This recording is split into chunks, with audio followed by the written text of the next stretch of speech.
La siguiente herramienta complementaria con la que trabajamos fueron análisis troposféricos construidos sobre la región de América del Sur. Esos análisis están disponibles en la web. Si necesitan les puedo pasar el dato. Y hay diferentes tipos, ¿no? Estos no son los únicos que existen. Por ejemplo, los datos de reanálisis son análisis en grilla también con los que se puede trabajar.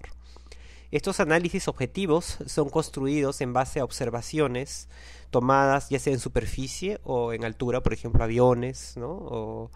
o datos de barcos también, por ejemplo, y también con herramientas de teledetección, por ejemplo, datos de satélite, datos de radares y perfiladores. Todos estos datos son combinados utilizando una técnica que se llama análisis objetivo. Hay diferentes tipos de técnicas, ¿no? Las ventajas son, primero, que son datos en grilla, así que son fáciles de trabajar. Luego, que la interpolación objetiva resuelve campos en áreas en las que no se cuentan con observaciones, entonces llenan algunos vacíos. Finalmente son ideales para inicializar modelos y construir climatologías. Las desventajas de estos datos es que al fin y al cabo siguen siendo interpolaciones y hay limitaciones en áreas en las cuales no se cuenta con muchas observaciones. Finalmente, la última herramienta complementaria utilizada para este estudio fue modelaje numérico utilizando el modelo WRF. WRF significa Weather Research and Forecasting Model, o modelo para la investigación y pronóstico del tiempo. Y consiste en un grupo de programas en Fortran que resuelven ecuaciones diferenciales vía métodos numéricos. Fortran es un lenguaje de programación, así como hay muchos, pero es importante saber que muchos de estos modelos meteorológicos están escritos en Fortran. Luego, estos modelos resuelven procesos físicos a escalas inferiores a la grilla vía parametrizaciones, ¿no? Entonces, por un lado tenemos la solución de las ecuaciones de movimiento de la atmósfera y por otro lado tenemos la solución de procesos a escalas menores a través de parametrizaciones físicas. Las ventajas de estos modelos es que sugieren procesos en áreas donde no se cuenta con observaciones. Luego permiten estudiar fenómenos específicos, luego contribuyen con el entendimiento de la atmósfera y finalmente son excelentes herramientas para el pronóstico. Dan muy buena idea de cómo puede evolucionar la atmósfera en cierta región. Luego, las desventajas de estos modelos es que dependen en las condiciones iniciales y de frontera. Acabamos de discutir los análisis y los análisis no siempre son exactos, ¿no? Tienen también sus limitaciones. Entonces, estas limitaciones de las condiciones iniciales y de frontera al final ingresan al modelo y también generan limitaciones en la solución del modelo. Luego también tenemos limitaciones en las parametrizaciones físicas o representación de los procesos físicos que no son resueltos en la grilla del modelo. Y finalmente también tenemos limitaciones en los esquemas numéricos que se utilizan en sí, ¿no? La solución, por ejemplo, a través de diferencias finitas es una solución que se acerca mucho a la realidad, pero al fin y al cabo sigue siendo una aproximación. Y otra cosa que es necesario tener en cuenta es que estos modelos, debido a estas limitaciones, necesitan validación con observaciones. Así que la tendencia en estos días para la investigación está siendo mezclar datos de modelaje numérico con observaciones. Ahora vamos a pasar al tema de análisis de los resultados. Primero, ¿qué controla el clima del altiplano? Primero, la superficie. Tenemos la orografía, que consiste en los sistemas de montañas, planicies presentes en la zona. Luego tenemos lagos y salares también en el caso del altiplano. Y finalmente tenemos las propiedades del suelo. Ello incluye la cobertura vegetal, por ejemplo, la humedad del suelo, el albedo, calor específico y todas otras propiedades que vienen asociadas con los diferentes tipos de suelo y las condiciones presentes durante el momento de observación. Luego tenemos la atmósfera. Es muy importante la sinóptica en el caso del altiplano, especialmente la humedad en la troposfera media entre 650 y 500 milibares y también los vientos y sistemas meteorológicos aledaños. Y luego la mesoescala también es muy importante, ya que está controlada por la superficie y el ciclo diurno de la radiación solar.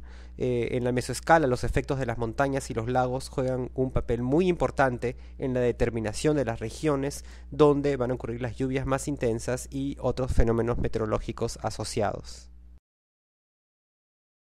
Ahora discutiremos los efectos de la superficie. Primero tenemos la orografía. Los efectos orográficos generan brisas de valle y de montaña que afectan las circulaciones y eventualmente las regiones de precipitación. También tenemos la canalización de vientos por la topografía. Luego tenemos el control de regiones favoritas para velocidades verticales, ¿no? Entonces la orografía juega un papel muy importante. Luego tenemos los lagos y salares en el caso del altiplano, ¿no? Los lagos siempre sirven de fuente de humedad y asimismo también sirven de fuentes y sumideros de calor. Luego tenemos las propiedades del suelo y tenemos, por ejemplo, la humedad, el albedo y el calor específico, entre otras. Veamos el mapa del altiplano y prestemos atención a las diferentes regiones que se pueden identificar, ¿no? Los colores más oscuros representan las montañas más altas y los colores más claros los lugares más bajos. El lago Titicaca y el Océano Pacífico están indicados en azul.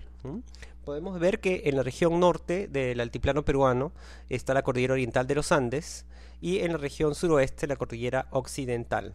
Luego tenemos el altiplano que se extiende de noroeste a sureste y podemos observar la presencia de cañones en algunas regiones que conectan el altiplano con la Amazonía.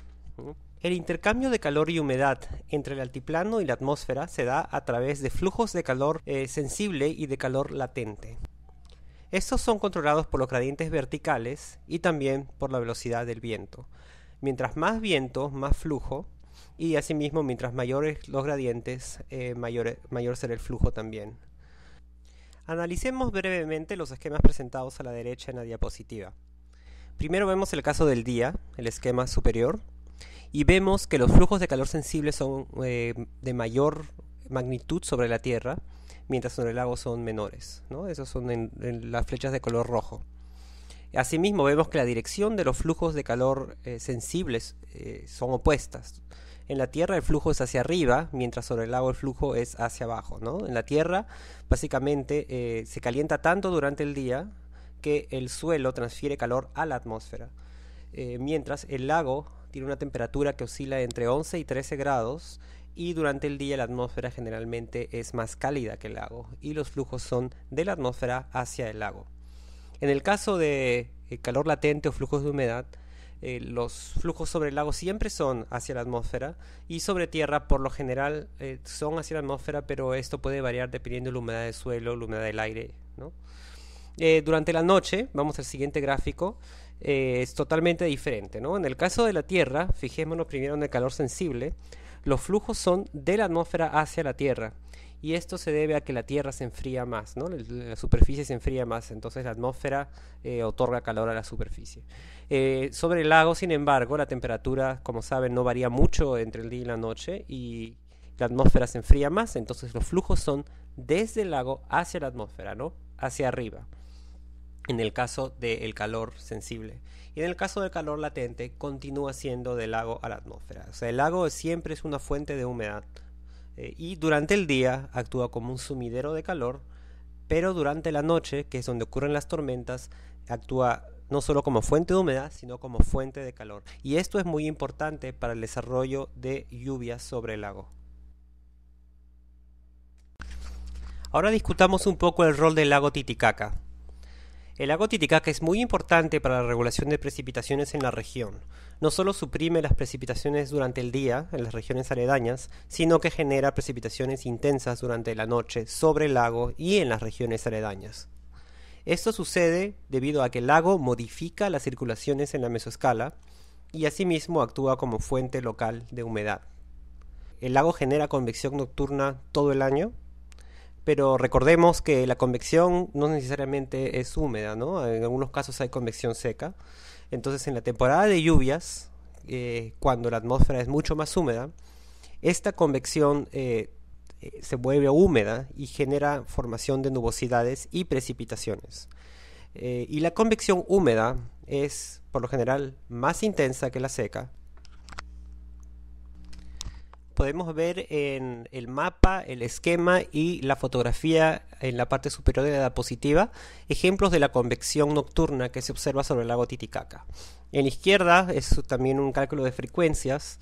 Vemos que en rojo las regiones donde se generan los topes de nubes más altos, que como discutimos anteriormente, ocurren en la región occidental central del lago Titicaca, ¿no? En la zona central, especialmente en el lado peruano. No siempre, pero por lo general.